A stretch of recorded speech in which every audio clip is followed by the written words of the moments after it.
퇴직을 하고 나면 시간이 남아돌 거라고 생각했던 분들 혹시 계신가요? 그렇게 되면 자연스럽게 사람도 만나고 오히려 여유로운 인간관계를 즐길 수 있을 거라 기대하지 않으셨나요? 그런데 막상 그 시간을 맞이해보니 연락할 사람이 생각보다 많지 않다는 걸 느껴보신 적은 없으신가요? 아침에 눈을 떴는데 연락할 사람도 기다리는 사람도 없다는 걸 깨닫는 순간. 은퇴 후 진짜 고독은 그제서야 슬며시 모습을 드러냅니다. 오늘 이야기의 주인공은 73세 이종태 씨입니다. 그는 대기업의 임원까지 지낸 분이었고 늘 주변에 사람이 많았습니다. 회의가 끝나면 점심 약속이 있었고 저녁이 되면 술자리가 기다렸죠. 수첩엔 수많은 이름과 전화번호가 빼곡히 적혀 있었고 문자와 전화는 하루도 끊이지 않았습니다. 그는 자신이 사람이 많은 삶을 살고 있다고 믿었고 은퇴 후에도 그 관계들이 당연히 유지될 거라고 생각했습니다. 하지만 은퇴 후 몇 달이 지나자 그가 먼저 연락하지 않으면 전화기는 침묵했습니다. 이쯤이면 누가 연락 한 통 하지 않을까 하는 기대는 늘 무너졌고 그렇게 한 달, 두 달이 지나고 나니 그는 자연스럽게 휴대폰을 멀리하게 됐습니다. 외출은 점점 줄었고 대화도 줄었습니다.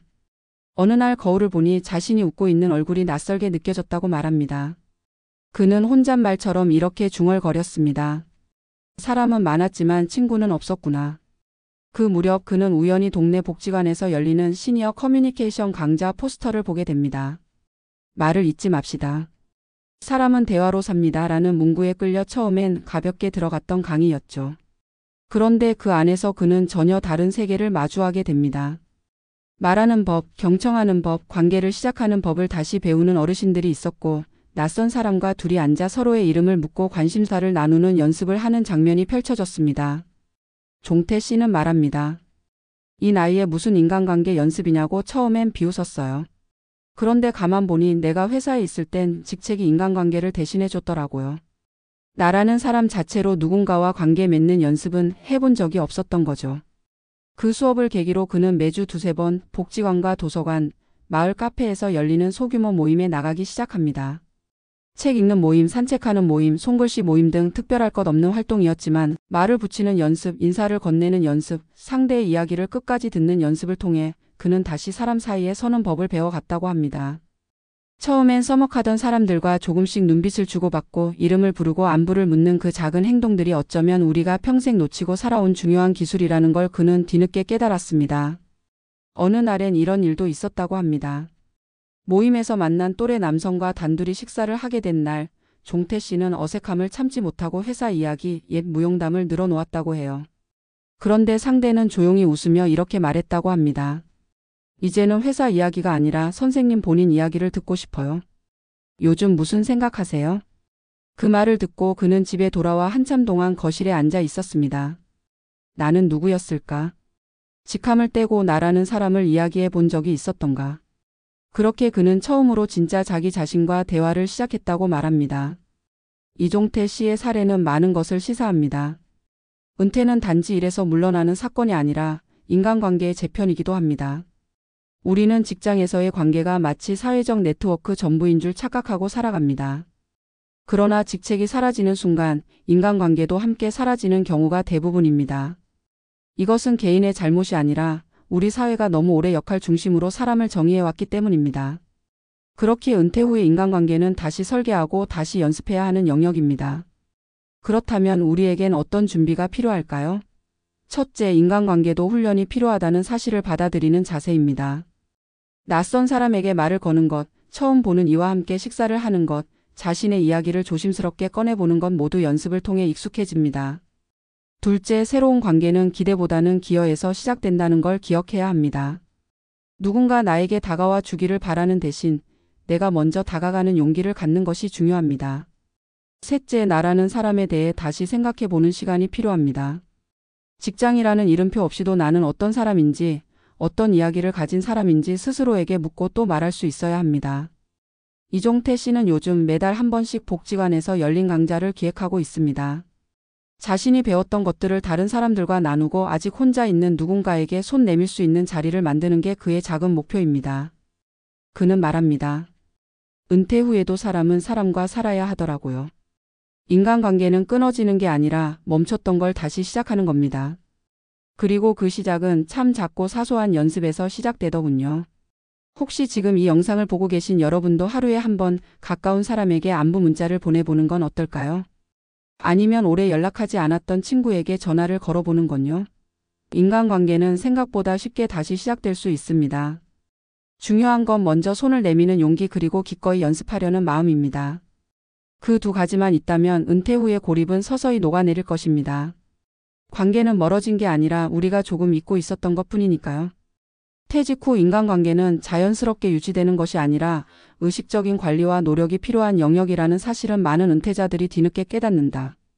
직장이라는 거대한 관계의 그물망에서 빠져나오면 그동안 자신을 중심으로 촘촘히 얽혀 있던 사람들과의 연결고리도 생각보다 빠르게 희미해진다.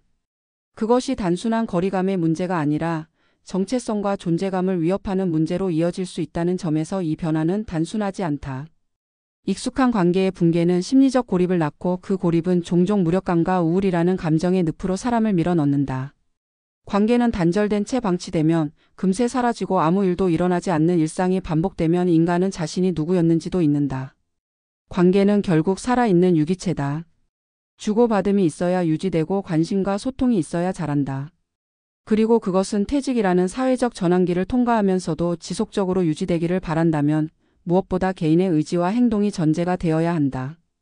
관계는 더 이상 조직이나 시스템이 대신 맺어주는 것이 아니며 스스로 만들어 나가야 할 삶의 과제라는 것을 받아들여야 한다. 익숙한 것을 잃은 뒤 새로운 것을 시작하는 데에는 두려움이 따르지만 바로 그 지점에서 삶의 두 번째 성장이 시작될 수 있다. 이종태 씨의 재시작기는 그 점을 정확히 짚어낸다. 그는 인간관계에도 연습이 필요하다는 사실을 인정했다.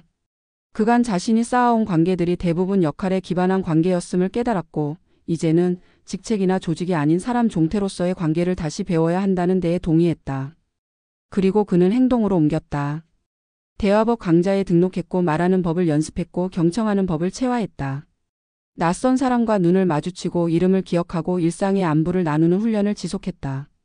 그 결과 그는 새로운 관계망 속에서 스스로를 다시 정의할 수 있었고 자신의 목소리를 다시 찾을 수 있었다. 나이라는 벽, 체면이라는 허들, 과거의 자존심이라는 감정적 유산을 넘어서면서 그는 비로소 사람들과 진짜 관계를 맺기 시작했다. 사람은 누구나 관계 안에서 존재를 확인한다. 나라는 존재가 누군가에게 의미 있는 존재로 남아있음을 느끼는 순간 우리는 비로소 살아있다고 느낀다. 그러나 그 감각은 은퇴 후 자연스럽게 찾아오지 않는다. 오히려 대부분의 사람들은 고요함을 지나 정막으로 정막을 지나 고립으로 빠져들게 된다. 이 과정은 은퇴 직후보다 오히려 1년, 2년이 지난 시점에서 더 뚜렷하게 나타난다. 처음엔 바쁜 척이라도 할 수 있지만 시간이 지날수록 자신이 얼마나 혼자였는지를 마주할 수밖에 없기 때문이다. 인간관계가 단절된다는 것은 곧 정서적 지지가 사라진다는 것이고 이는 노년기 우울의 직접적인 원인이 된다. 이는 단순한 심리 문제가 아니라 건강 문제로도 연결된다. 그렇기에 관계를 다시 세우는 노력은 단순한 사회적 활동이 아니라 생존의 기술에 가깝다. 늦었다고 생각할 필요는 없다. 오히려 늦게 시작할수록 더 깊이 있는 관계를 만들 수 있다. 어릴 적 친구, 학창 시절의 인연, 직장에서 스쳐갔던 동료들에게 연락을 해보는 것도 방법이지만 그보다 더 본질적인 것은 새로운 사람들과 새로운 관계를 맺는 연습이다. 그것은 마치 낯선 동네로 이사를 간 사람이 동네 사람들과 인사를 나누는 것과 같다. 처음엔 어색하고 불편하지만 어느 순간 서로 이름을 부르고 함께하는 시간을 만들고 안부를 묻는 사이가 된다. 그것은 관계가 만들어지는 원초적인 방식이자 누구나 다시 시작할 수 있는 지점이다. 가장 먼저 필요한 것은 관계에 대한 기대치를 조절하는 일이다. 우리가 흔히 말하는 친구나 동료라는 개념은 오랜 시간과 경험을 필요로 한다. 그런데 은퇴 후에는 빠른 시간 안에 그런 관계를 맺기를 기대하는 경우가 많다. 하지만 이제는 짧은 대화, 가벼운 인사, 일상적인 마주침이 중요한 첫걸음이라는 것을 이해해야 한다. 그 작고 사소한 관계들이 쌓여야 비로소 사람 사이의 연결이 만들어진다. 관계는 늘어나는 것이 아니라 깊어지는 것이고 깊이 있는 관계는 시간과 연습 속에서만 가능하다. 또 하나 중요한 점은 자신을 표현하는 능력이다. 회사에서는 맡은 역할이 곧 나를 설명해줬지만 이제는 내가 어떤 사람인지 스스로 이야기할 수 있어야 한다. 좋아하는 것, 싫어하는 것, 요즘 관심 있는 것, 감동받은 이야기 같은 아주 사소한 일들이 나라는 사람을 드러내는 재료가 된다. 그리고 그런 이야기들을 할 수 있는 공간과 사람을 찾는 것이 은퇴 후 관계 맺기의 출발점이 된다. 마지막으로 관계는 기다리는 것이 아니라 만드는 것이다. 누군가 연락해 주길 바라는 마음만으로는 관계는 시작되지 않는다. 오히려 작은 용기 하나로 내가 먼저 다가갔을 때 그제서야 관계의 문이 열린다. 안부를 묻는 문자 하나, 산책을 함께 하자는 제안 하나, 소소한 관심을 표현하는 말 한마디가 관계의 씨앗이 된다. 그리고 그 씨앗은 시간이 지나면 꽃을 피운다. 중요한 것은 바로 지금 그 씨앗을 심을 마음이 있는가 하는 것이다. 은퇴 후의 삶은 단절이 아니라 재구성이다. 모든 것이 끝난 것이 아니라 다시 설계할 수 있는 시기다. 관계도 마찬가지다. 사라졌다고 느껴졌던 인간관계는 사실상 멈춰 있었던 것뿐이며 언제든 다시 움직일 수 있다. 중요한 것은 내가 먼저 움직이는 것이고 관계라는 길 위에 다시 발을 디디는 것이다. 그 길 위에 서는 순간 우리는 다시 누군가의 사람이 될 수 있다. 그리고 그때 비로소 퇴직 후의 외로움은 삶의 깊이가 되는 시간으로 변할 수 있다.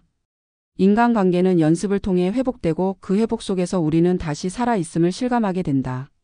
그렇게 오늘도 당신이라는 사람을 기억하고 싶어하는 누군가가 있다는 것을 잊지 말기를 바란다.